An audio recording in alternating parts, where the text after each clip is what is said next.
আসসালামু আলাইকুম। বিকাশ এখন কার ভোটার আইডি কার্ড দিয়ে রেজিস্ট্রেশন করা হয়েছে তা সেলফিন অ্যাপের মাধ্যমে মাত্র 1 মিনিটের ভেতর চেক করতে পারেন। সো কিভাবে করবেন চলুন দেখিয়ে দিচ্ছি। ভিউয়ার্স, আপনার সেলফিন অ্যাকাউন্টে লগ ইন করার পর আপনি এখানে ফান্ড ট্রান্সফার অপশন পাবেন। সরাসরি এই অপশন চলে আসবেন। দেন নিচে আপনি দেখতে পাচ্ছেন বিকাশ, জাস্ট এই অপশনে চলে আসবেন। দেন এখানে অপশন দেখতে পাচ্ছেন বিকাশ নাম্বার। এখানে মূলত আপনি যে বিকাশ অ্যাকাউন্ট নাম্বারে আপনি রেজিস্ট্রেশন চেক করতে যাচ্ছেন ওই বিকাশ অ্যাকাউন্ট নাম্বারটা আপনি দিয়ে নেবেন। নাম্বার দিয়ে দেওয়ার পর নেক্সট অপশনে ক্লিক করবেন। নেক্সট অপশনে ক্লিক করার পর নিচের দিকে আপনি এখানে বিকাশ নাম্বার দেখতে পাচ্ছেন এবং তার নিচে আপনি দেখতে পাচ্ছেন রিসিভার নেম এমডি সজীব খলিফা। মূলত এই রিসিভার নেমে যার নাম থাকবে তার ভোটার আইডি কার্ড দিয়ে এই নাম্বারে বিকাশ অ্যাকাউন্টটি রেজিস্ট্রেশন করা হয়েছে।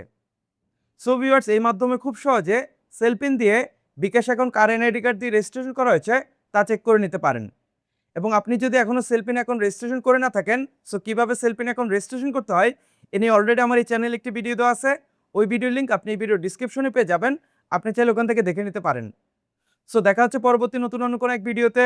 ভালো থাকবেন, সুস্থ থাকবেন। আল্লাহ হাফেজ।